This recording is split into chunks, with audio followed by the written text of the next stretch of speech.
Hola chicos, ¿cómo están? Buenas noches o buenas tardes todavía. ¿Sí me Dicen buenas escuchan bien? tardes. Dicen buenas tardes. ¿Cómo están? Buenas tardes, bienvenidos. Muchas gracias. Qué gusto ver que siempre se conectan todos. Y, ok, vamos a continuar así. Igual se pueden prender las cámaras, pues mucho mejor. Disculpas un poquito la demora. Estaba recién llegando y está armar toda la, Dicen lo buenas que tengo noches. aquí. ¿Cómo están? Buenas noches, bienvenido. Le hice una inquietud. Yo no le avanzo a escuchar muy duro, le dicen. ¿Será que es por su micrófono o será el mío? Le dice. A ver, chuta. Los demás.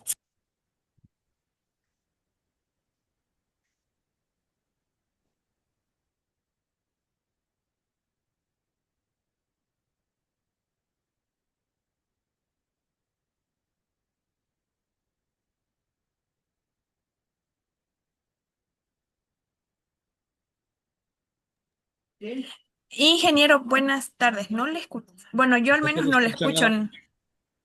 Ajá, no se le escucha nada. Sí, es verdad, diga compañera, no se le escucha. Yo ayer en la última parte ya no le escuchaba bonito. O sea, Ok. ahorita no se le escucha nada. A ver, denme un segundito ya.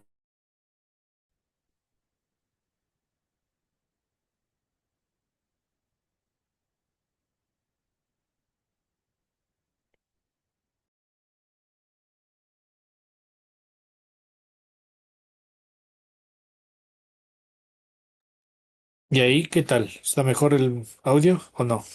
Ahí sí, Lizzy. Ya, chévere. Muchas gracias. No sé qué pasó. Ha habido dos micrófonos aquí. Le cambié al otro. Ok, entonces continuemos. Quiero acabar con ustedes la unidad número uno, la de positivos que estábamos allí. Dependiendo de cómo vamos avanzando con el tiempo.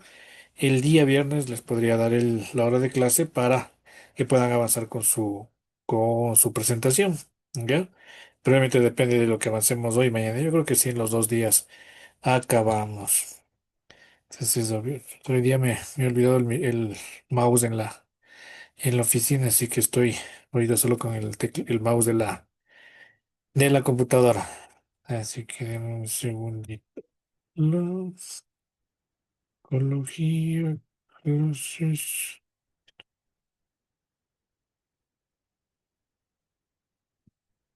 Un segundito. Psicología, clases, estamos en la uno.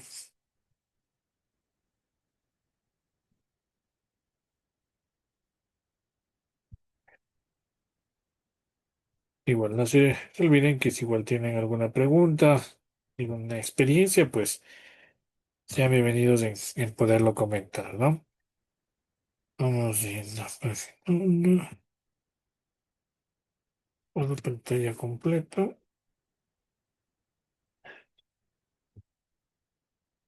y listo. Y ya habíamos visto estos, la importancia social, la importancia cultural, la importancia ecológica y justamente nos habíamos quedado en esa parte. Aquí igual aquí el chat. Si quieren igual comentar por chat, bienvenido. Ok, entonces, además de lo anteriormente mencionado, ¿no es cierto?, respecto a la importancia ecológica, social y cultural, también tiene una importancia con los servicios ecosistémicos para el hombre. Ok, eh, ¿qué creen que significa servicio ecosistémico o ecológico? También se le conoce. ¿Qué creen que sea?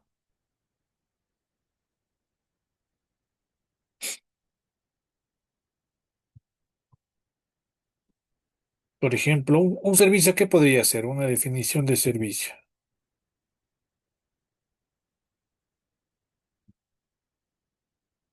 No. Dicen, Sí, los servicios ecológicos, también llamados como servicios ecosistémicos, son son los beneficios de los ecosistemas saludables que brindan a las personas y al planeta.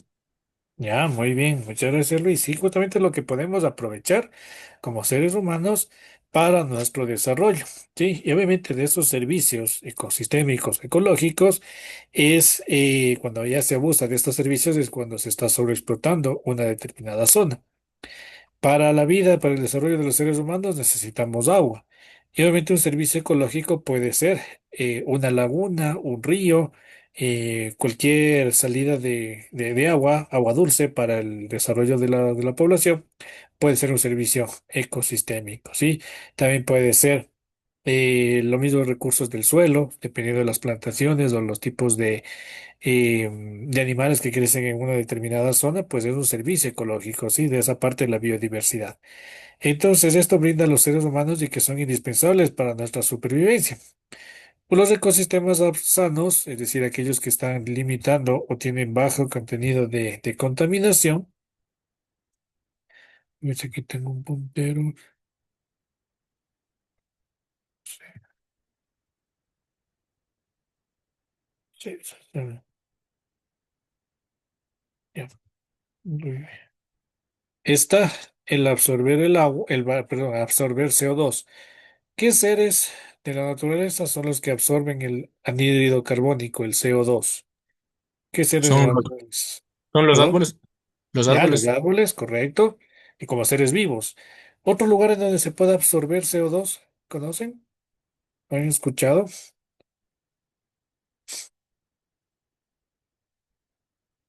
¿No? Listo, ya tenemos, vamos a tener un dato más, ¿no es cierto? Desde la escuela sabemos que las plantas absorben el CO2, pero además los océanos se les conoce como sumideros de anhídrido carbónico o del CO2. ¿Por qué ocurre esto? Recordemos que nuestro planeta, las tres cuartas partes es mar, es agua, es agua en general, las tres cuartas partes es agua. Y de esas tres cuartas partes del agua, el 92% corresponde a agua salada, es decir, que está presente en los océanos, en los mares. Se forma un espejo, ¿no es cierto?, de agua. En el aire hay la presencia de nitrógeno en mayor cantidad, 79%, un 20% de oxígeno y el resto de gases, pues de concentraciones mucho más pequeñas. Y uno de los más altos es el anhídrido carbónico, el CO2. Al estar en contacto con el agua de los océanos, se produce una reacción química que es la acidificación. El agua en contacto con un anhídrido se produce ácido. Sí, esto en química lo vamos a ver un poquito más a detalle. Sí, pero se produce un ácido, que es el ácido carbónico. Entonces, estaría en un equilibrio entre el CO2 del aire con el agua de los océanos. Por eso es que los océanos se acidifican, es decir, incrementan su nivel de acidez porque se genera una reacción. Pero en definitiva, lo que hace es absorber la cantidad de CO2. ¿Ok? Entonces, por un lado están las plantas que en el día hacen la fotosíntesis, generan su propio alimento y producto de la fotosíntesis emanan oxígeno. Pero en la noche ocurre el proceso contrario, la respiración de las plantas. Absorben oxígeno y liberan también CO2. En cambio, la cantidad de CO2 que se va absorbiendo en los océanos ocurre tanto en el día como en la noche, porque está en constante equilibrio. Ok, entonces, eso es un servicio ecosistémico como tal. Purificación del agua. Eh, Hay sistemas propios y no sé, la materia anterior que recibieron, ¿cuál fue? Si me hacen acuerdo. Fue riesgos naturales y riesgos tecnológicos y la otra investigación de metodología, algo así. Ya, metodologías de la investigación. Todavía no ve nada de recursos suelo, ¿no? Porque hay una materia de edafología, creo que es la siguiente, una de las siguientes materias que van a ver. Pero dicen Y esto de purificación de agua. Hay varios métodos que se puede purificar el agua. Se puede purificar con arena, piedras. ya, ajá, exactamente. De hecho, allá iba a ir justamente, ¿no? En la naturaleza hay capas de arena, hay capas de piedras, y esto van a retener ciertos materiales. Obviamente, algunos sí puede trabajar, esto es la parte de naturaleza, ¿no es cierto? Está la arena, está las rocas, y esto va a retener ciertos contaminantes, y es un sistema de purificación. Sí, entonces sí, es eso. Y obviamente pues, sistemas de purificación ya más tecnificados, eso ya no es un servicio ecosistémico, sino ya es un servicio. ya antropogénico, en la cual se coloca cloro, se le coloca diversos tratamientos para eliminar los sólidos, carbón activado, pero eso ya es un proceso un poco más tecnificado. Pero en la naturaleza puede purificarse de esa manera, se da como una cernidera, ¿no? De hecho, en algunos lugares, como comentaba, yo tengo una colega que es bióloga y comentaba de sus experiencias. A veces cuando están en campo, es difícil encontrar lugares en los que se tenga agua dulce y agua dulce potabilizada. A veces pues, es bastante complicado. Entonces lo que hacen es le purifican con estos sistemas y son pequeños filtros utilizados con arena, con piedras y demás para retener ese posible material que puede causar algún tipo de daño y luego pues ya podrían ingerirlo. Obviamente hay que ver cuál es el origen y demás para que no haber un problema de microorganismos, ¿no? Porque estos sistemas también hay que tenerlos cuidado en ese sentido. La polinización de las cosechas, justamente el día de ayer habíamos conversado, les había comentado lo que es la polinización, este sistema de reproducción de los seres vegetales, en las cuales pues se va el polen de una especie a otra y pues se produce la germinación. Además van a frenar la erosión. ¿Por qué frenar la erosión? ¿Alguien sabe o puede darme una definición o un ejemplo de lo que es la erosión? Dicen, Sí, dígame Luis. en esto de lo que lo frenan la reducción, no, bueno, nosotros hemos hecho actividades hay bueno, en el Antzana, tal vez haya que escuchar la Antzana. Ahí Ujú. hay un desierto de hace mucho tiempo que en el año 2012 había más de 50.000 ovejas y dejaron de erosionar el suelo. Y para poder frenar la erosión, sembraron lupinos. Y el lupino purifica y también vitaminiza el suelo y eso le ayuda a que no se erosione más el suelo y también sembraron otras especies nativas para controlar la erosión del suelo. Ya, chévere, muchas gracias Luis por el ejemplo. Y en definitiva la erosión es eso, ¿no? Es cuando empieza a morir el suelo como tal y la vegetación empieza a verse limitada. Si ya no empiezan a crecer las mismas especies, se empieza a secar, el equilibrio ya no está tan elevado y obviamente hay factores externos que pueden acelerar el proceso de erosión. Uno puede ser el viento, que es un proceso de erosión eólico, en la cual pues el viento a veces es muy fuerte y ese viento impide de que las plantas empiecen a crecer y puede tener una afectación. Obviamente el viento se puede generar por cambios bruscos de temperatura y que eso puede ocasionar ese tipo de erosión. Otros son con especies de ganado, ¿no es cierto? Ya sea ganado vacuno, ganado bovino, cualquier tipo de actividad antropogénica de tipo rural. Esto puede generar erosión porque el hecho de que estén transitando, estén comiendo la hierba y demás, va a empezar a producir un proceso de erosión. Entonces, eh, es importante que se identifique ciertas zonas, ¿sí? Entonces, para frenar esa erosión, pues hay que ver principalmente la causa raíz. ¿Qué es lo que está ocasionando esa erosión? Y trabajar sobre esa principal causa, como decía, está la siembra de otras especies en las cuales van a vitaminaciar, o sea, volver a poner vitaminas a los suelos. ¿Cómo? Dentro del equilibrio de las mismas especies de plantas se va generando este ciclo, ¿sí? Es un ciclo del potasio, del fósforo, en la cual pues empieza del nitrógeno, obviamente, en la cual va a estar en equilibrio y obviamente los diferentes oligoelementos van a generar mejor acople para el suelo. ¿Ya? Además, controlan las inundaciones estos servicios ecosistémicos, sí.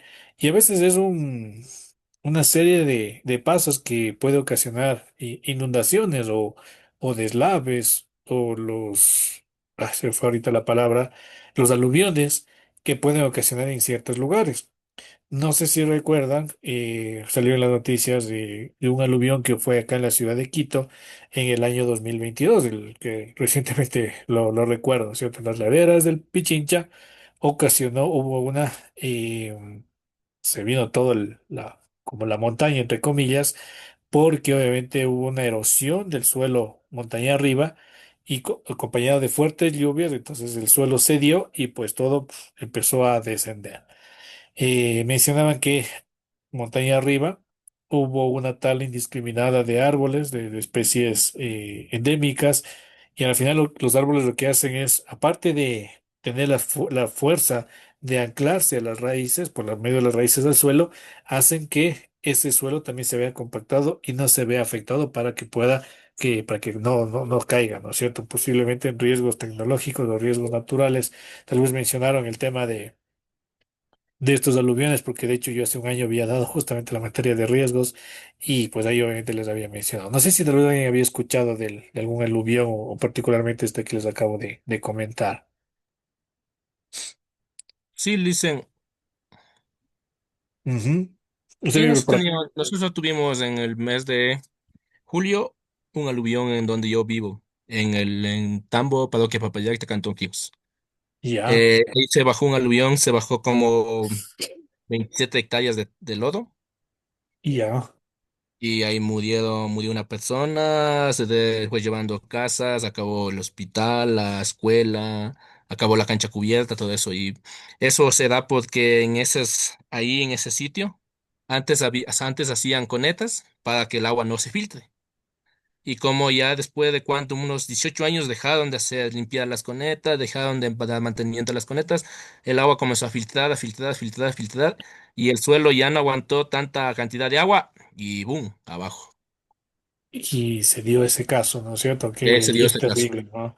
Y es terrible porque obviamente la afectación, pérdidas humanas, pérdidas materiales y afectaciones. Y tiene mucho que ver, o sea, para este tipo de situaciones. Afecta mucho las actividades que se desarrollan, los permisos que se ejecutan. Y yo creo que más adelante tienen otra materia que se llama ordenamiento territorial, me parece que está en segundo semestre. Entonces allí básicamente, y ahí les spoileo un poquito de la materia, es básicamente ordenar cómo está el crecimiento poblacional para las diferentes actividades, hospitales, zonas urbanas, zonas residenciales y demás. Y va de la mano mucho con los riesgos naturales que está en una determinada localidad. Entonces, cuando otorgan licencias para desarrollar urbanizaciones o para desarrollar un parque industrial, tiene que verse el tipo de suelo que está acoplado, qué incidencia tiene montaña arriba y demás parámetros, ¿sí? Para que obviamente esas actividades humanas, puede ser industriales, comerciales y demás, no se vean afectadas por ese sentido, ¿sí? En cierta manera se está tratando de regularizar este tipo de actividades, pero obviamente ya la costumbre de muchas personas, de muchas empresas contratistas, inclusive, es ir a colocar el emplazamiento, o sea, la urbanización o el conjunto de viviendas en lugares alejados y peligrosos el desarrollo normal. De hecho, donde yo vivo, que por acá por el norte de Quito, se ve, cuando se va por la Simón Bolívar, se ve que está la montaña y ahí arriba de la montaña nomás está una urbanización. Entonces, y más abajo está la quebrada y pasa un río.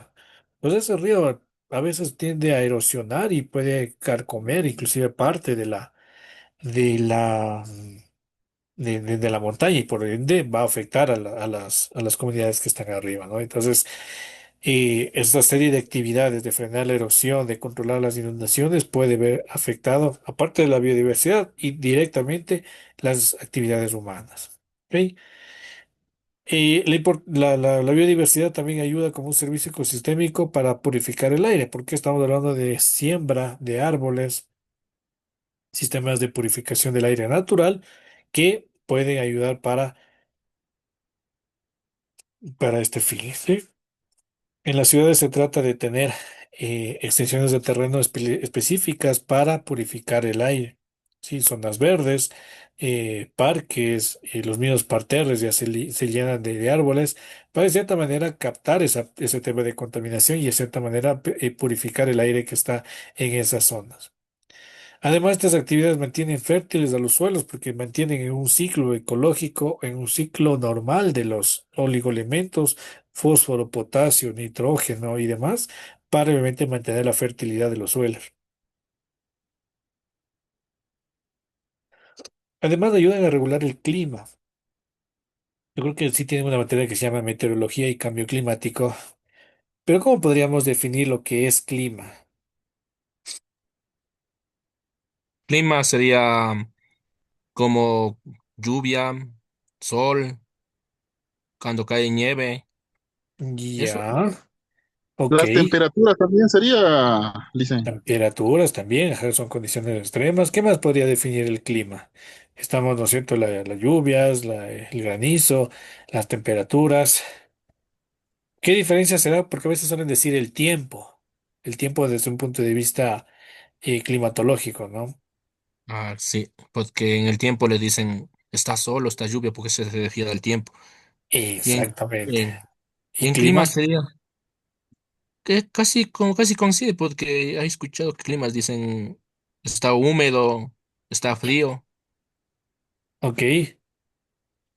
Ney, que ahorita si le digo, ¿cuál es el clima o cuál es el tiempo, digamos, en su lugar? ¿Qué podría decir, Ney? Eh, yo podría decir, el ingeniero que, por ejemplo, como lo acaba de decir el compañero, igualmente aquí Sucumbíos es una zona, se puede decir, húmeda, porque no tiene como en la costa o en la sierra una estación que hay meses de lluvia o de meses de sol. En cambio, aquí es húmedo, que en cualquier tiempo cae el aguacero, sale el sol ahí mismo. Se podría decir, es una zona así como, así bastante húmeda, con abundancia de agua. Y de hecho, puntualmente le hice la pregunta porque cuando es durante toda una época, ¿no es cierto? La mayor parte del tiempo, la mayor parte de justamente ese tiempo está en época lluviosa. Eso se le conoce como clima, es decir, clima cuando ya traspasa ya no es puntualmente en un día, en una jornada de mañana, de tarde, de noche o inclusive en una semana. No, o sea, va siendo más estable a lo largo de ciertos meses en la cual se mantiene este tipo de condiciones meteorológicas. Entonces puede haber el clima seco, el clima húmedo, porque está prevaleciendo en un largo periodo de tiempo. Y en cambio el tiempo lo que tiene que ver es de esas condiciones meteorológicas puntuales en ese instante. Entonces cuando le dije, ¿cuál es el tiempo? Igual, durante todo el año me decía que es lluvioso. Obviamente hay meses en los que se vuelven más intensos esas lluvias. Suele ser los meses a veces de abril, de mayo, depende la zona, Ajá, y sí. entonces ahí simplemente es húmedo y a veces es muy húmedo. Sí, llegar a tener seco, pues es más complicado. Pero entonces, repito, el tiempo es puntualmente en una fecha y el clima a lo largo de unos cuantos meses. Entonces, la biodiversidad lo que hace es a regular ese clima. Sí, a veces dicen el clima está loco. No sé si en otras ciudades suele pasar, ¿no? De que está un sol intenso. Por ejemplo, acá en Quito ahora está así. En la mañana hoy estaba con neblina, incluso ayer en la noche me acuerdo que venía acá a mi casa y estaba con neblina. Hoy en la mañana igual amaneció frío, pero ya al mediodía empezó a salir el sol y cuando salía estaba un sol intenso. Ahora en la tarde ya se volvió a nublar y a veces en la noche incluso hasta termina con lluvia, ¿no es cierto? Entonces está muy variado ese clima, ¿no es cierto? O ese tiempo. Y ahí puede ocasionar algunas enfermedades, principalmente las vías respiratorias, por este cambio de condiciones. La biodiversidad lo que hace es un poco regula, ¿no es cierto? Y que obviamente la parte del oriente, el lago Agrio, tiene la parte bastante amplia. Si bien es cierto, hay muchas actividades de tipo petroleras, pero tienen un bosque bastante amplio, ¿no es cierto? En cierta manera ayudan a que esa zona se mantenga relativamente estable con respecto al clima, ¿sí? Siempre es época lluviosa, entonces, ¿por qué? Porque está esa actividad, ese servicio ecosistémico. ¿Ya? Y reciclan los desechos porque obviamente eh, dentro del proceso de autodepuración de los diversos servicios ecosistémicos, autodepuración significa que se van descontaminando por sí solos. Caso puntual, los ríos. En el río, cuando va aguas arriba, puede haber un tema de contaminación porque está una comunidad, digamos, en Papayacta, ¿no es cierto? Zona alta, cerca de los 4.000 metros sobre el nivel del mar. Entonces el agua del río continúa, llega a la ciudad de Quito, 2.800 metros sobre el nivel del mar, tiene cierto grado de contaminación por lo que ocurre aguas arriba, pero el agua mismo se está autodepurando, se está autodescontaminando, porque hay microorganismos, porque hay contacto con el aire, bueno, diversos factores. Sigue el río y vamos a asumir que se está yendo para la parte de la costa. baja por Guayabamba y pues sigue para la parte, no sé, del Chota y sigue para la provincia de Esmeralda, ¿no es cierto? Entonces, en todos esos lugares va captando contaminación. ¿Por qué? Porque hay diferentes actividades antropogénicas, es decir, por la actividad del hombre, y va generando contaminación. Pero el río se va autodepurando. El problema está en que si se tiene aguas arriba, tengo aquí un río, ¿no es cierto? Entonces, si aquí estamos en Papayacta, cerca de los 4000 metros sobre el nivel del mar.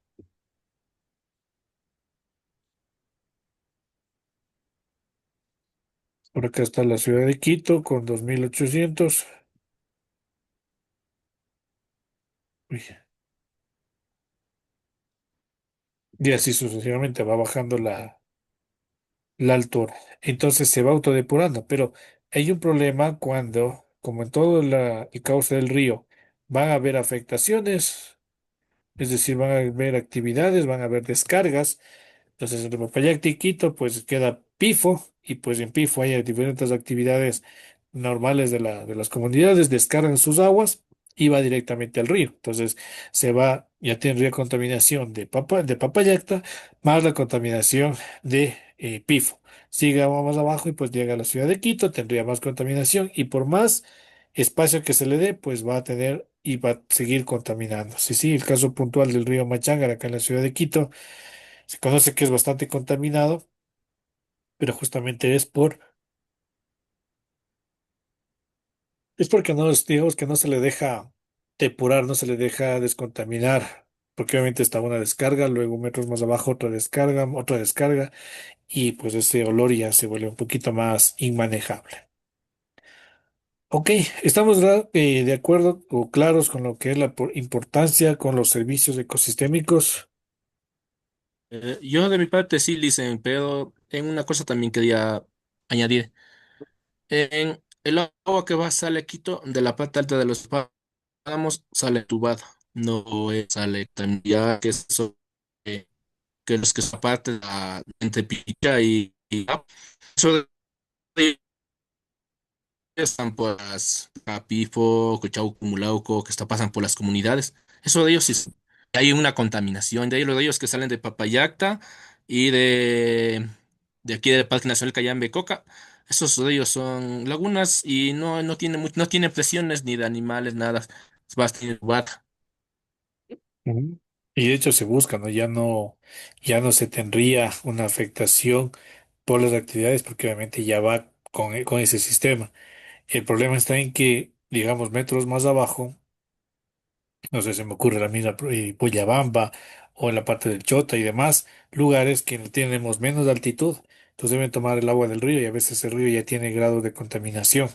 Entonces ya se complica, ¿no es cierto? Lo mejor, uno de los ecosistemas que se debe cuidar y se debe preservar es justamente el tema de los páramos, porque se contaminan los páramos y esa cadena es afectada desde la parte alta hasta cuando termina ese cauce de la cuenca de un río determinado.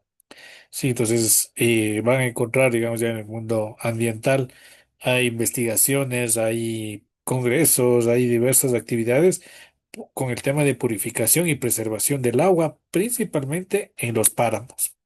¿Ya? Y obviamente uno es la parte antizana, que es bastante elevado.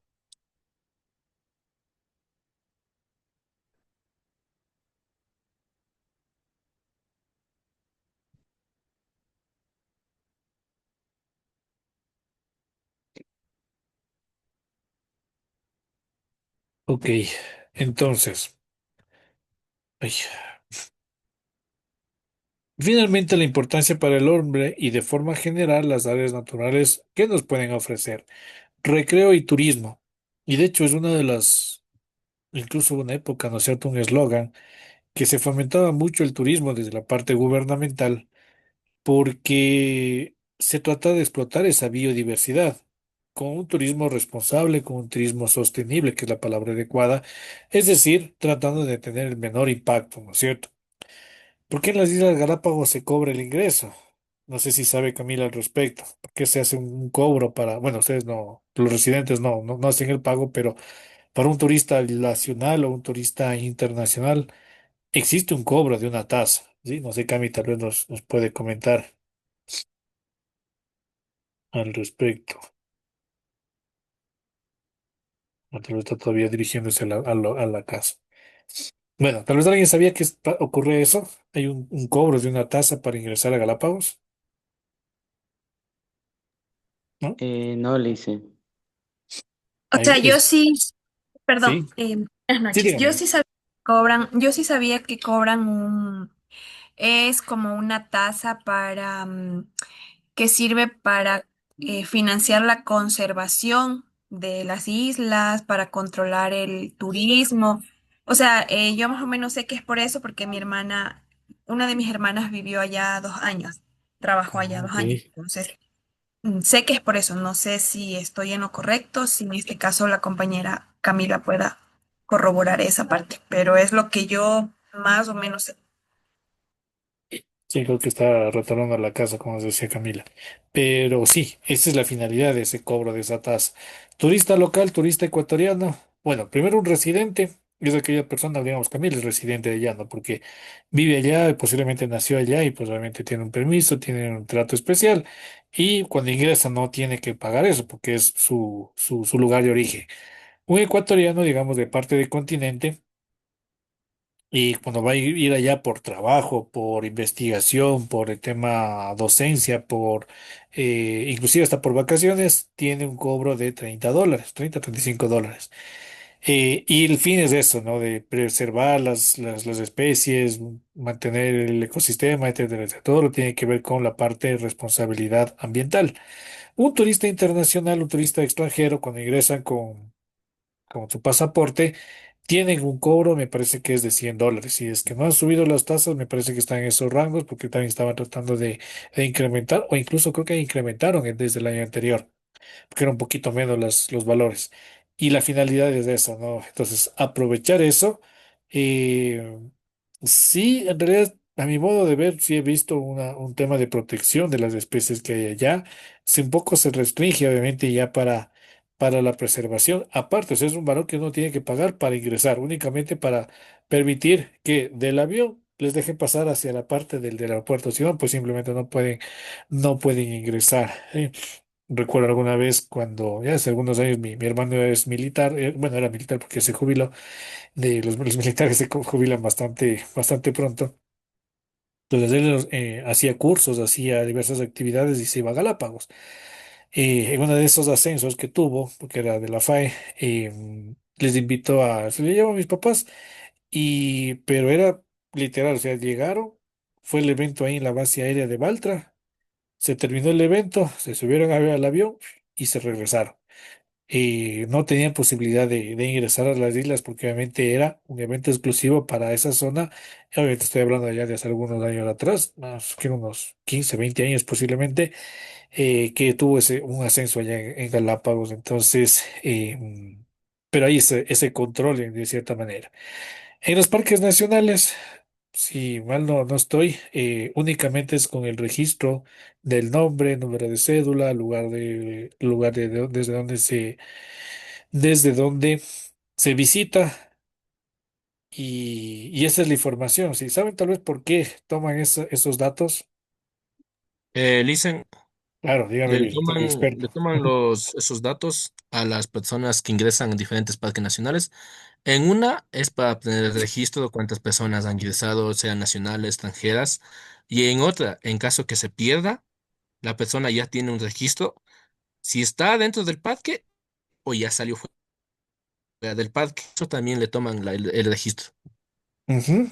Para tener información, ¿no es cierto? Ya desde hace algunos años, el ingreso a los parques nacionales, áreas protegidas, reservas ecológicas y demás, es de libre acceso, ¿sí? Justamente con la finalidad de tener una explotación turística sostenible, pero que se dé a conocer el Ecuador por esa parte naturaleza, por esa biodiversidad.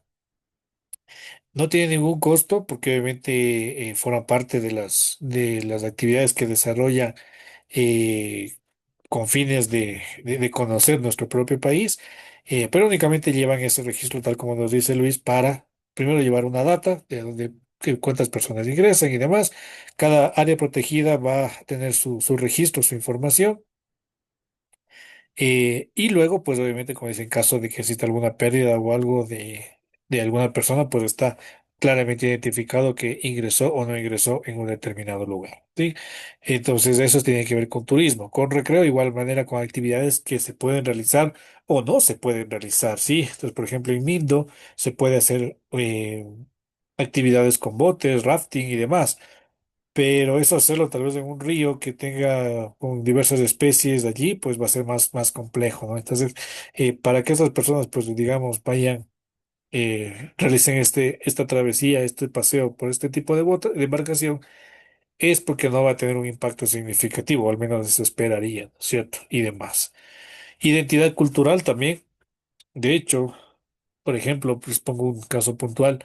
En Otavalo, bueno, cerca de Otavalo, o de San Pablo me parece que es, la cascada de Pegucha, sí, es algo propio de la zona, incluso hay historias que se cuentan, ya forma parte de la cultura de una localidad con respecto a a, a- a ese lugar propio, ¿no? Que es que tiene un acceso para la cascada de Pegucha. No sé si han asistido o conocen la provincia de Imbabura. Sí, tiene esto. Y obviamente en Galápagos igual, ¿no? O sea, es cada isla que van, inclusive cada sector de Galápagos tiene su granito de cultura. Recuerdo cuando estaba allá en Isabela, estaba ahí la explicación, ¿no es cierto?, de las islas y demás, entonces se veía así los islotes levantados y alguno tenía un nombre de tortuga porque justamente tenía la forma de una tortuga, la cabecita con el caparazón sumergido en el agua y así pues tenía su forma y obviamente tenía su parte cultural, ¿no? Que puede ser propio o que es intangible, ¿no? Va a generar un ambiente sano, porque obviamente está rodeado de vegetación, va a purificar ese aire, como les decía ayer, no es lo mismo hacer ejercicio en un parque a las 7 de la mañana, 6 de la mañana, que a las 4 o 5 de la tarde. Sí, por más que haya vegetación, la cantidad de contaminación que se está generando, hay veces cambios de temperatura que hacen que los gases no se vayan tan fácilmente de una zona. Entonces acá en la ciudad de Quito, por ejemplo, pueden ir al Parque de la Carolina.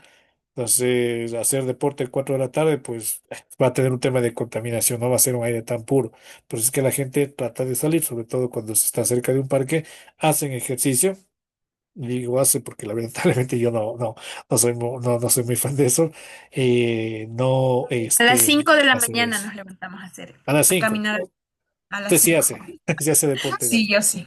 Chévere. Yo ¿Vive sí, o cerca? sea, por salud, yo me toca Chévere. obligadamente.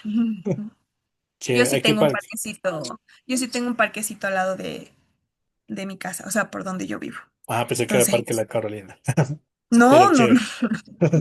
no, sí, yo a las 5 estoy ya trotando. Chévere. No, y de hecho sí por salud a veces toca, ¿no? Toca hacerlo. O sea, a mí también no me han dicho directamente, pero sí, ya toca hacer ejercicio.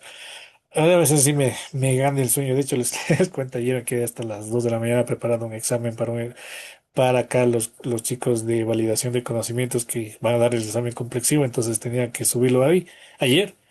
Y pues acá a las 2 de la mañana y levantarme a las 5 pues, imposible. Entonces ahí sí ya me gana el sueñito. Pero bueno, pues sí, y de hecho sí recomiendo que yo no le ejecute tanto, pero sí es bueno. A veces aquí con mi familia solemos dar una vueltita por aquí, por el barrio, no cerca de hay un parque, pero sí ayuda un poco a mantenerse ejercitado, ¿no?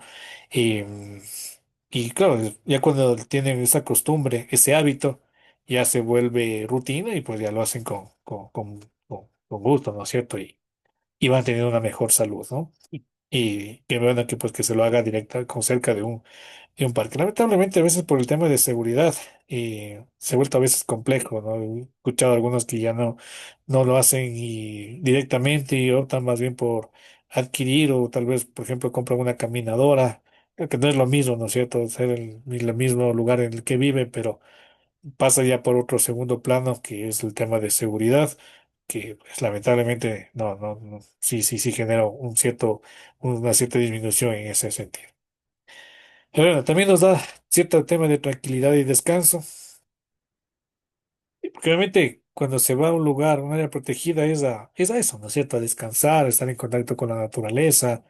Hay veces que se hacen paseos en las empresas que se trabaja, alguna reserva, algún lugar para hacer diversas actividades. Entonces, es salir de la rutina del día a día para poderlo tener, ¿no es cierto? Tener ese espacio de compartir, de tener tranquilidad, de pensar en otras cosas que no sea, digamos, la parte laboral, el estrés propio de la ciudad, el estrés o el ruido de donde estamos tradicionalmente haciendo. Entonces, el canto de los pájaros, a veces inclusive la lluvia, es diferente de cómo suena en la naturaleza, o sea, digamos, en un bosque o en una selva, es diferente el sonido que cuando se está en la ciudad, ¿no es cierto? Solamente el choque del agua se escucha diferente. Entonces, o la caída de las cascadas genera esa tranquilidad, ¿no es cierto?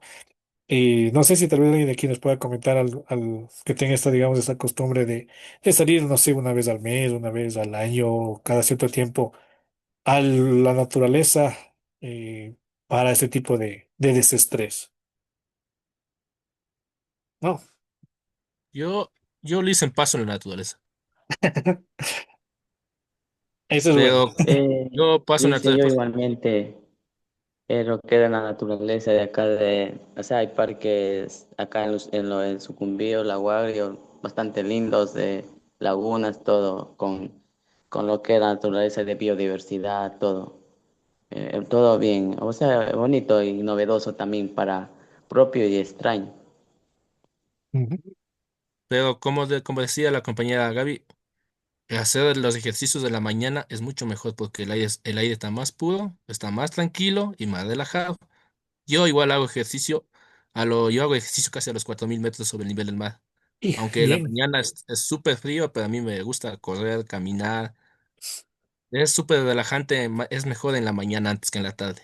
claro, sí, totalmente de acuerdo. Y eso a 4000 metros influye también el tema de altura, ¿no? Entonces, esos pulmones están súper bien de Luis, está en contacto con la naturaleza, hace ejercicio en altura, en ambientes, el trabajo a veces que todos quisiéramos, evitar la contaminación acústica y demás, ¿no es cierto? Acá hay el ruido de los pito de los carros y allá pues el trinar de las aves, ¿no? Y qué bonito que a veces se escucha eso, ¿no? Pero es tranquilo, ¿no es cierto? Y, Genera ese descanso. y tener aquí a 1 kilómetro en línea recta que todos los días estaba botando el vapor. Ajá, sumamente bien también, ¿no? Eh, en Galápagos también, de hecho, ahí, por ejemplo, cuando estuve por allá, en San Cristóbal, llegué el primer día, el día domingo, el lunes eran una serie de eventos que tenía.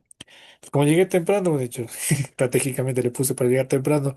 Entonces fui a un alquiler de bicicleta y montaña para arriba, bueno, no tanto arriba, ¿no? Pero una zona media, y para poder conocer, ¿no? Llegaba la bicicleta hasta un punto y luego ya caminar y pues obviamente eso se cambia, se cambia ese chip de la contaminación y demás. Y obviamente ver paisajes únicos, pues eso ayuda, ¿no? Entonces, si tienen la posibilidad de ir a otros lugares, ¿no es cierto? Están en el oriente, pues están pasando por la sierra, pasan por la Antisana, o están en la costa igual, o ya están próximos en enero, me parece que está en la parte sur del país el florecimiento de los guayacanes, no sé si han escuchado o han visto o han estado por allá, en la provincia del Oro, de Loja, y es justamente en los meses de enero, en el cual está el florecimiento y se hace de color amarillo, ¿no es cierto? Entonces es propio. Está la naturaleza allí, la biodiversidad, pero le toman ese tema, ¿no? En la provincia de Manabí, ya pasamos, ¿no es cierto?, la época de la reproducción de las ballenas jorobadas. Sí, que desde el San Vicente me parece que hacen, y hay algunas playas en la cual pues hacen unos pequeños tours para ver cuando van saliendo las Puerto ballenas López. y demás. Muchas gracias, Puerto López. Puerto López. Entonces, hay así, ¿no? Detallitos que uno puede ir escuchando. Entonces, de vez en cuando hace bien eso, ¿no? Sale de la rutina, igual así esté en contacto con la naturaleza, ir a otro tipo de naturaleza, pues mucho mejor, ¿no es cierto? Como ustedes les voy a ver también de aquí acabamos esta materia y les veo en sistemas de información geográfica. Ahí empezamos viendo lo que son mapas y ya les adelanto, una de las tareas es de las provincias de nuestro país. irle poniendo en unas X cuáles ya han visitado y cuáles no. No con el fin de, digamos, de decir, chuta, no conozco nada, sino más bien como para incentivar, decir, ya me falta 3 provincias, 5 provincias, me falta conocer todo el Oriente, digamos, a veces personas que no conocen el Oriente, ¿no? Entonces, una meta de aquí a unos cuantos años ir y posibilidad de visitar. Y pues bueno, ahí ella les de comentar con eso, ¿no? Pues, y principalmente nuestro país tiene muchas zonas turísticas y enfocados también al tema de biodiversidad. También se aprende, se descubre las historias, las leyendas propias de la zona, ¿no? Han ido, tal vez conocen la laguna de Yambo. Sí, yo sí he ido. Yo sí Sí, han también. ido. También. ¿Qué saben de Yambo? ¿Qué han escuchado de Yambo? Ahí se perdieron los hermanos Restrepo. Ajá, ahí se supone que están los cuerpos, ¿no es cierto? ¿Qué más? Exactamente. Que Eso es hay- lo más, o sea, Lo lo más que yo he relevante. escuchado es relevante. Ujú. Ajá. ¿Algo más, Luis, iba a decir? sí, que yo también escuché una historia que es cuando estuve allá en Jalaguna que contaban que ahí también es perdido un tren El tren se y descarriló nunca y le cayó. encontraron a ese tren. Ajá, se descarriló. Ney, iba a decir algo, Ney, tal vez. ¿No?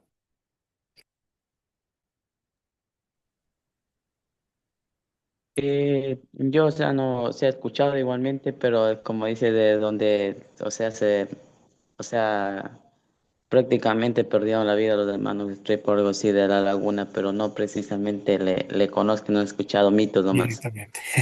Ok, exactamente, ¿no? Y son teorías nada más, ¿no? Porque al tren no lo han encontrado y un tren, o sea, no es un cuerpo de una persona, es un tren, o sea, es algo grande y no lo han encontrado.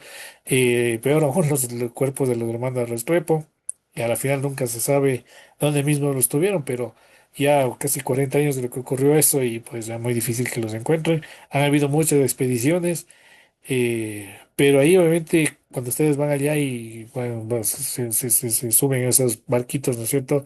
Y les van contando la historia, les cuentan lo de esto, de esta situación, que en las noches igual se vuelve cuentos de terror, ¿no es cierto? Que se escucha, que abren, que cierran puertas y demás, que a veces y un poco tienden a este tema, ¿no? Y a Huarcocha pasa exactamente lo mismo, es más, ya Huarcocha, la laguna de sangre, hubo un enfrentamiento de los incas, bueno, en época prehispánica, antes de los españoles, que se llenó de sangre por tantas muertes y pues obviamente se vuelve eh, algo cultural, ¿no es cierto? Algo propio de identidad, y con las personas que visitamos esas zonas es como que, ah, interesante, aquí pasó esto, y pues uno va aprendiendo, va descubriendo, ¿no es cierto? Algo endémico, algo propio de ese lugar, ¿no?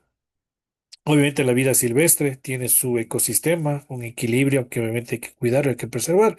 Y obviamente los paisajes hermosos, ¿no es cierto? Ahora con la tecnología, ¿no es cierto? En un teléfono tenemos todo, ¿no es cierto? Cámara fotográfica, eh, videocámara, hasta para hacer un en vivo con redes sociales, una de esas actividades. Y obviamente las resoluciones de la cámara ahora ya no necesitan unas cámaras profesionales, sino ya simplemente una cámara del teléfono, puedes tomar fotografías bastante buenas, ¿no? Y eso, igual en sistemas de información geográfica les debe mostrar un poquito para ver zonas en las que se puede compartir estas fotografías, pues ayuda para que se conozcan. A veces uno no conoce un lugar, o por ejemplo, Ney dice, ah, me hablaron en la clase de la Laguna de Llamo. ¿Qué tal será? Le ponen en internet y aparecen unas imágenes. Entonces, dirá, ¿qué será esta? ¿Por qué debe tener este color verde? ¿Será que cuando se baja el agua es de color verde? Entonces, son una serie de preguntas que se van dando y esos paisajes únicos es a veces como se muestra el país ante eso, ¿no? La parte bonita, la parte visible, la parte turística, ¿no? Lamentablemente, bueno, ya ha mejorado mucho el tema turístico sostenible, pero hay algunas zonas en las que, o sea, tras esa imagen agradable, pues hay el otro lado de la moneda, ¿no? A veces que hay descuidos de la parte de la gestión de los residuos, el tema de seguridad que les había comentado, eh, realmente va empañando ese turismo que puede darse acá en nuestro país y se puede aprovechar más, ¿ya? Eh, los servicios ecosistémicos, en resumen, son constituyentes del bienestar humano. Incluyen diversos parámetros como es el aire limpio y el agua, la salud, medios de vida adecuados, alimentos nutritivos, acceso seguro a los recursos, relaciones sociales, libertad de elección y acciones, refugio, seguridad ante desastres naturales y seguridad personal. Todo esto es involucrado dentro de los sistemas servicios ecosistémicos. ¿Sí? Involucra cuatro parámetros, ¿sí? Los servicios ecosistémicos. Servicios de aprovisionamiento, es decir, podemos aprovechar de estos sectores, de estos lugares, alimentos, agua limpia, inclusive combustible, fibra. ¿Combustible en qué sentido?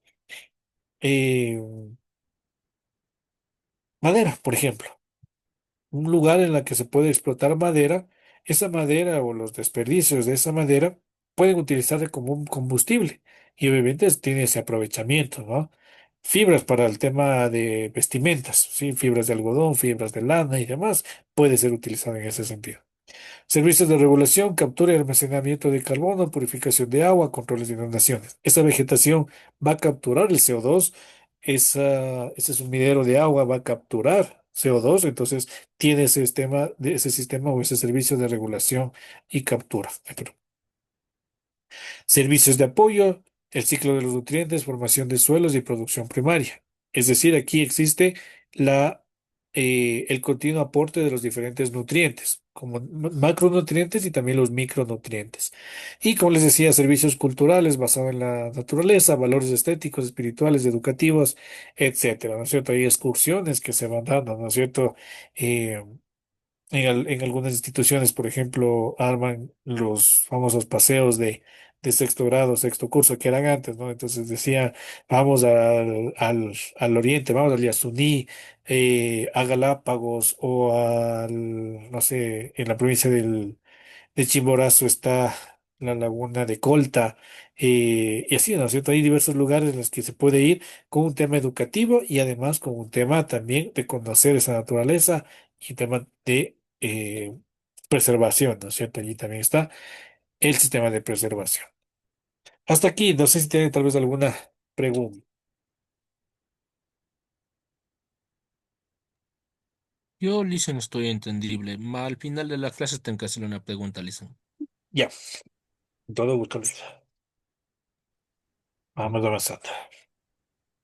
¿Cómo se va a organizar la materia en los sistemas? ¿Qué es lo que puede ver en el gráfico? ¿Qué me puede decir? A ver, Edgar no ha participado. No sé si está por aquí, Edgar. Sí, dicen, estoy conduciendo ahorita, pero ya me detuve un ratito. Ya, si puede decir no hay problema. No tenga un accidente, todo bien.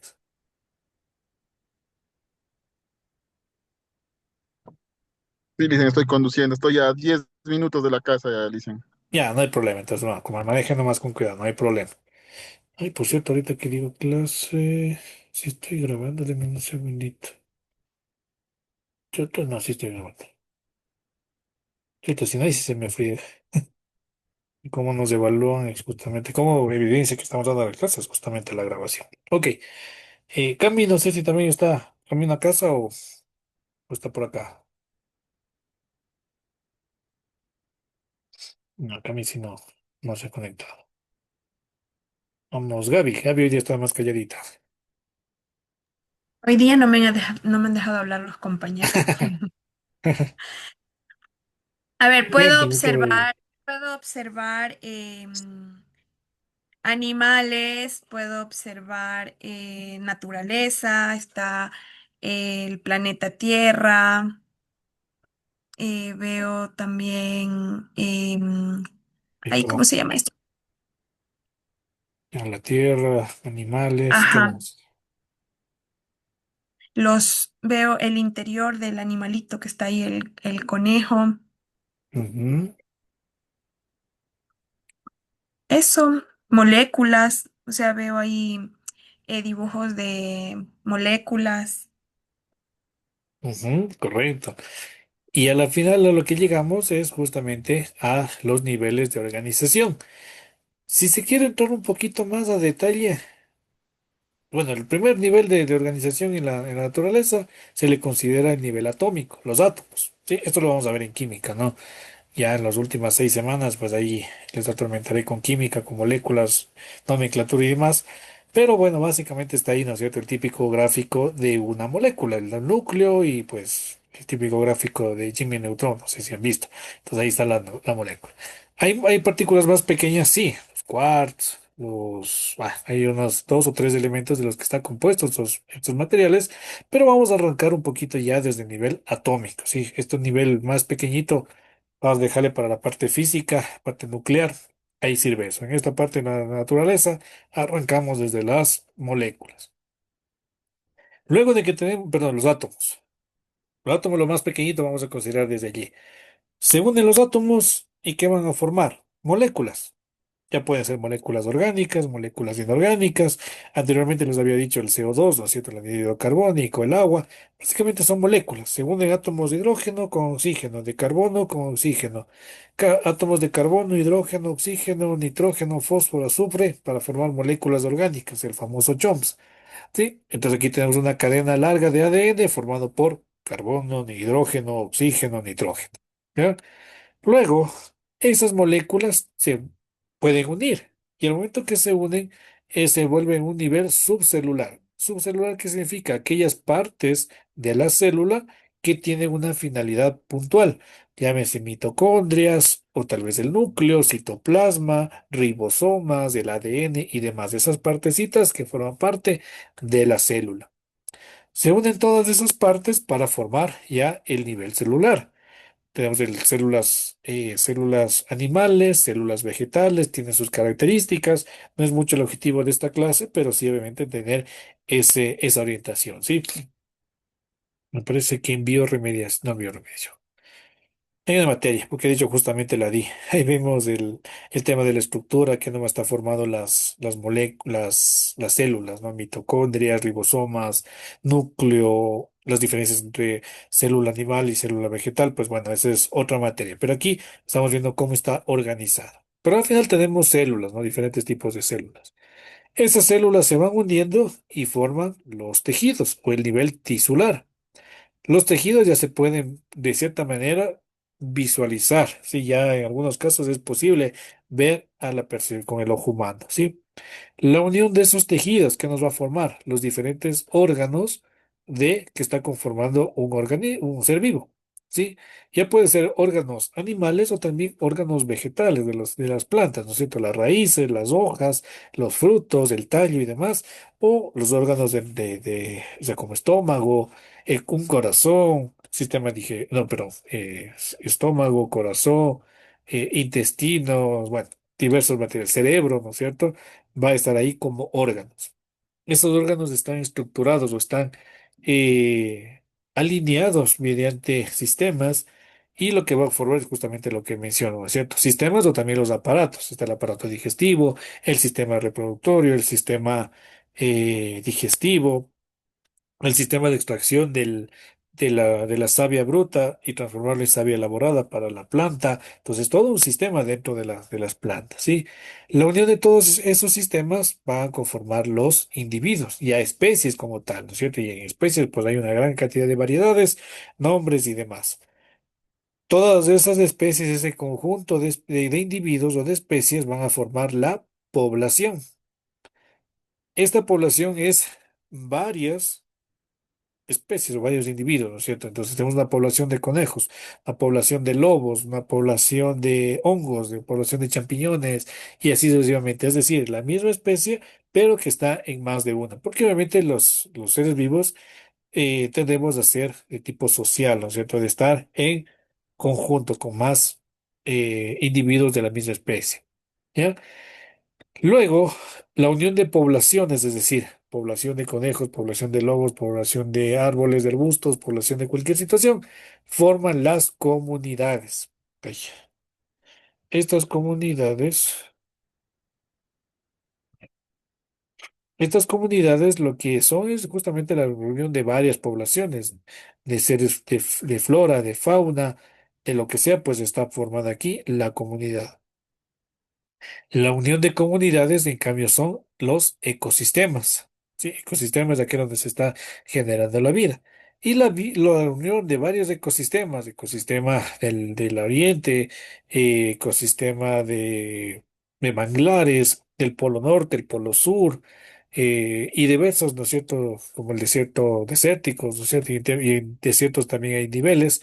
Entonces, todo esto va a dar como resultado, que les decía Gaby, el planeta, básicamente la biosfera, es decir, el lugar en donde se genera la vida. Esa es la secuencia, cómo le vamos a tomar los diferentes niveles de organización, desde el nivel atómico hasta llegar al planeta. Sí, si seguimos avanzando, pues vamos a hablar de los diferentes planetas, el sistema solar, el sistema, ¿no? Puede ser sistema solar o cualquier sea. Luego están las galaxias y demás, ¿no? Pero nos vamos a quedar únicamente con un tema de vida, niveles de organización de la materia hasta la biosfera. ¿Y en qué se basa la biodiversidad también? Es justamente analizar todas las interrelaciones que puede existir en los diferentes elementos que ellos lo conforman. Sí, si tenemos aquí una serie de especies, ¿no es cierto? Osos de diferentes tipos, especies de plantas, de monos, de aves, aquí otras, se llaman estos de orquídeas. Pues obviamente se tiene un ecosistema, ¿no es cierto? Que va a estar en equilibrio. ¿Qué significa en equilibrio? Que obviamente hay una, la velocidad con la que está degradándose una especie o desapareciendo una especie es proporcional con la velocidad con la que está generándose o reproduciéndose. Entonces, hablando desde la parte más pequeñita, el plancton, las algas y demás, van a estar en equilibrio con los peces a los cuales van a alimentar. Estos peces, pues obviamente también después puede ser alimento de otras especies un poquito más desarrolladas y estos a su vez alimento para especies ya, puede ser terrestres o las vidas acuáticas que va a estar dentro de la cadena alimenticia. Estos, los que están en el tope de la cadena alimenticia, conjuntamente con todas las especies que somos heterótrofas, es decir, necesitamos ingerir un alimento para poder obtener la energía. eh, y transversalmente están las especies que son descomponedoras, ya sean bacterias, ya sean las mismas especies un poquito más grandes, hay algunas especies de hongos que absorben ese material y lo van a devolver al suelo todos esos nutrientes. ¿Y esos nutrientes dónde vuelven? Nuevamente al ecosistema, ¿no es cierto? A las especies terrestres, árboles, arbustos y demás, o en las especies acuáticas, el plancton, las algas, corales, etcétera, etcétera. Entonces, este equilibrio justamente, si se ve afectado, hay una tasa indiscriminada, una pesca indiscriminada de una determinada especie de pez, entonces va a afectar la cadena alimenticia, va a afectar el ecosistema y tarde o temprano esto se va a ver vulnerado. ¿Ya? Con respecto al individuo, una sola especie, población, varias especies, y cuando estamos mezclando, pues se denomina comunidad y la mezcla de varias especies de diferente tipo. Y finalmente el ecosistema. ¿Cómo se van a clasificar los seres vivos? Desde aquí nos vamos a ir un poquito remontando en lo que es la historia, dónde está la clasificación de los seres vivos. Entonces esto se remonta a Aristóteles en el siglo IV antes de Cristo, ya que esto agrupó principalmente en dos, animales y vegetales. Esa fue su clasificación que obviamente sirvió mucho para obviamente identificar aquellas especies, dar ciertas características a los animales y a los vegetales. Y Aristóteles y su sistema de clasificación de los seres vivos, las plantas como hierbas, arbustos, árboles y los animales sin sangre y los animales de sangre roja. Entonces, sin sangre, porque obviamente tienen otro sistema, es diferente su estructura, ¿no? Entonces, no se podría generalizar. Muchos siglos después, aparece este científico naturalista sueco Carl von Linné, o simplemente Linneo, que vivió entre 1707 y 1778, propuso un método para clasificar que consistió en organizar a las especies en los grupos llamados taxones, integrados por especies similares o relacionadas.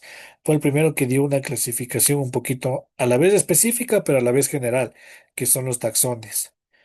Unos pocos años después, Charles Darwin, entre 1809 y 1882, publicó su libro El origen de las especies, donde les había comentado el día de ayer que hizo un viaje acá a las Islas Galápagos, acá a la parte insular, a poder demostrar esa teoría de la evolución.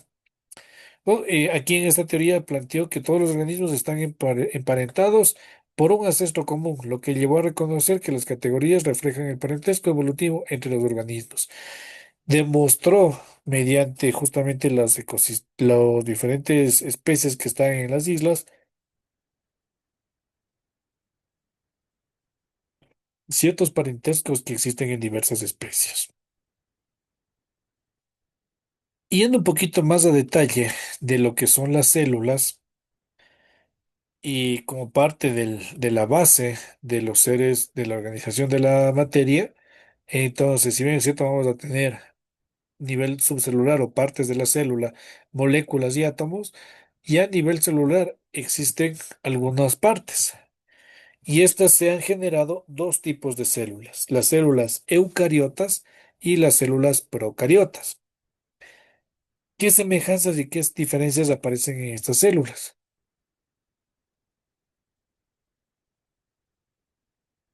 Ambas células, ¿qué tienen de similar? ¿Qué le pueden ver que existe de similitud entre una célula eucariota y procariota?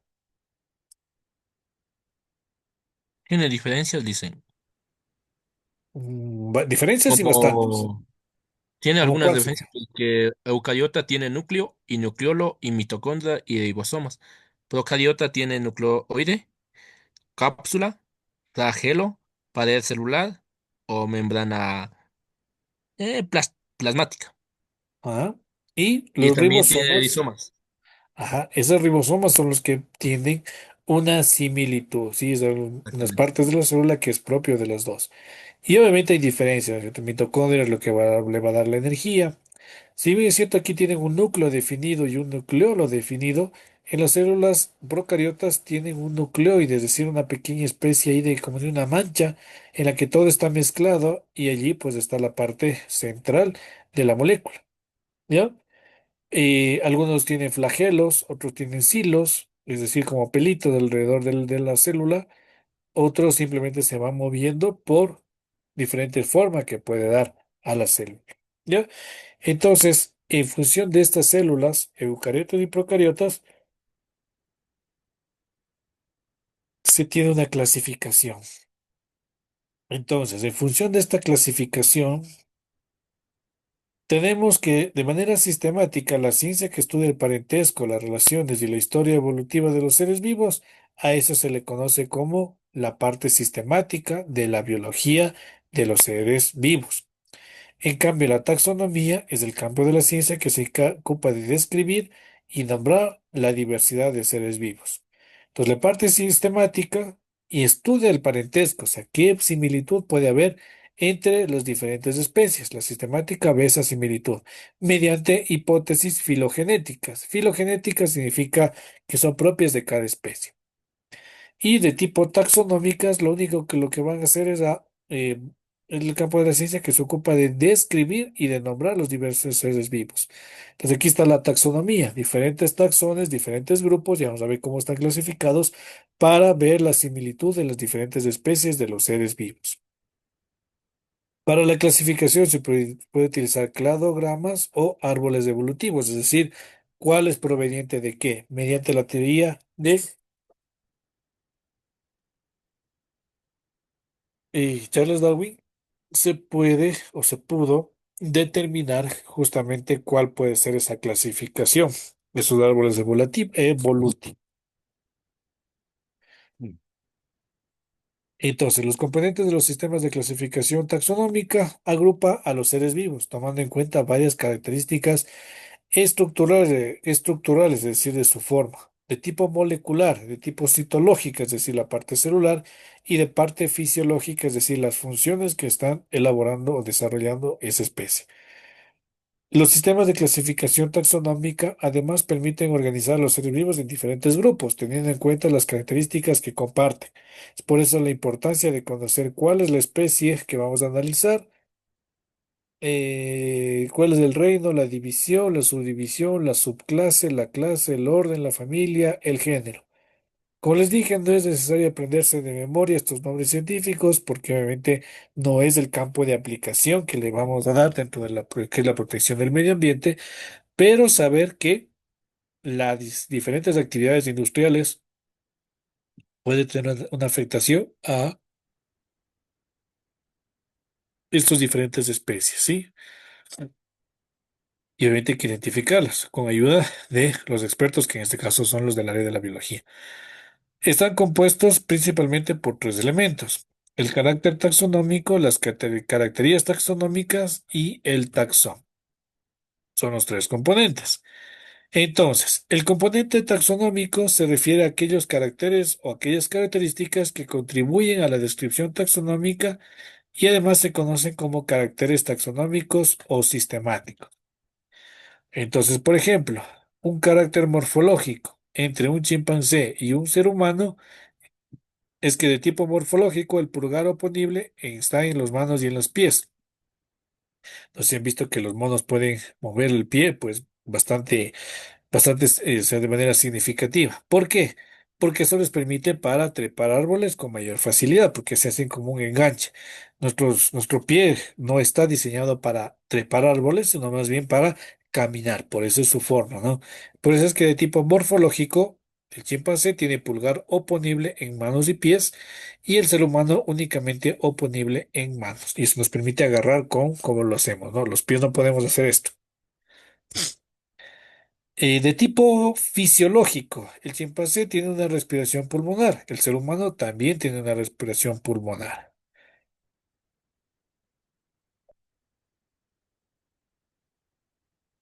De tipo citológico, es decir, las células, ambas especies tienen células eucariotas, que son las típicas de organismos ya desarrollados. Las procariotas, en cambio, son otro tipo de reino y en la cual pues se tiene una particularidad de em,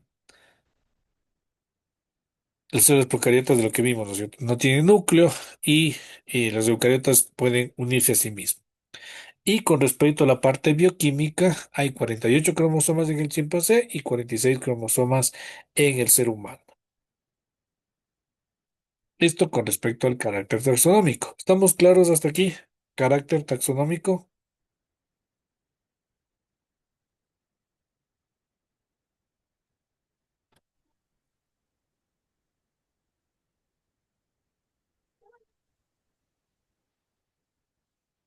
Le hice una pregunta. Claro, dígame. Y como para medir esos tipos de cromosomas, eso más lo realizan ya los biólogos químicos, diga, con otras formas. Exactamente, sí. Y dentro de lo que es la protección del medio ambiente, no se ve ese detalle, ¿no? Lo importante es saber que hay algunas similitudes y demás, pero Ajá, conocer sí. exactamente cuántos cromosomas hay ya es parte de la biología, ¿no? De la parte como estudio. Son con pruebas de laboratorio y demás para identificar eso. Ok, Lynch.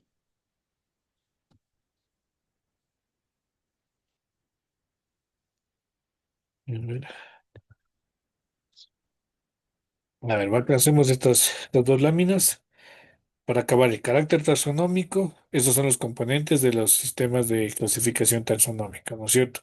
El carácter taxonómico, las categorías y el taxón finalmente. A manera de saber qué es, ¿no es cierto? ¿Por qué es un nombre científico tan largo? Justamente por eso. Entonces, las categorías taxonómicas, aquellos son aquellos niveles de organización del sistema de clasificación, se conocen como categorías taxonómicas. La categoría taxonómica más pequeña es la especie. Es algo puntual. Entonces, aquí está un ejemplo de organización jerárquica de las categorías taxonómicas. La categoría filo se utiliza únicamente, perdón, para animales y aquellas especies del reino protista y como división para los demás reinos. Esta categoría filo, ¿ya? Entonces, como organización jerárquica, perdón, como categoría taxonómica, tenemos de tipo dominio, podemos tener varias especies. De tipo reino ya se puede ir sesgando. De tipo filo, más específico, la clase, el orden, la familia, el género y la especie. La especie es justamente lo que va a ser propio de en un ecosistema. ¿Por qué? Porque justamente a esas hay que nombrar, ¿no es cierto? En este caso es del Ciurus vulgaris. Me parece que es una ardilla, entonces esta tiene esa forma particular. Hay un género, el Sirius. El Sirius, el Ciurus, perdón, el Ciurus, lo que tiene es dos o tres especies, porque comparten algo en común. La especie es algo propio de eso. Y ya para cerrar, lo que es el taxón. Los diferentes grupos de individuos que conforman una categoría taxonómica reciben el nombre de taxón. Por ejemplo, el reino animal es una categoría taxonómica conformada por diferentes taxones como los anfibios, los reptiles, los mamíferos. Aquí tenemos, por ejemplo, en especie, tenemos por un lado la especie del jaguar, Pardalis, y la especie de esta vegetación, Crisanta. El género, este es Leopardus, este es Tubebuia. La familia es Felidae, la familia es Bignonascae. El orden, en este caso es carnívoro, y acá es Lamiales.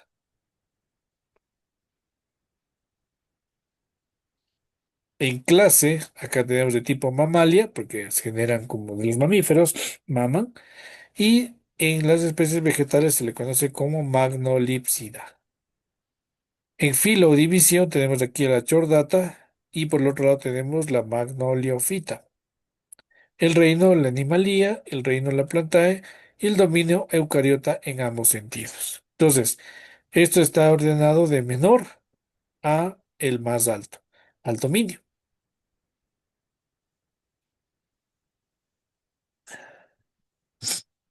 Listo, mañana. Falta pocas láminas. Mañana terminamos. No sé si tienen tal vez alguna pregunta, lo que es taxón, carácter taxonómico y categoría taxonómica. Bueno, yo Lisa no tengo la pregunta, solo quería hacer la pregunta de ayer que no pude escuchar las clases. El video que usted nos dijo de las exposiciones, ¿tenemos que descargar de YouTube o hacer nuestro video de exposición? No, no. A ver, para la parte de explicación, sí es bueno compartir un video corto, de 3, de 4 minutos, le puede compartir.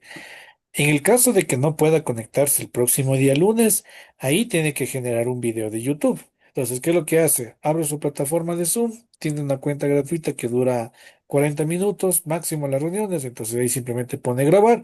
Y lo que sí, y eso me olvidé de comentarles de ayer, los videos tienen que ser con cámara encendida, como estamos ahorita, y proyectando digamos, lo que vamos a realizar, lo que vamos a exponer.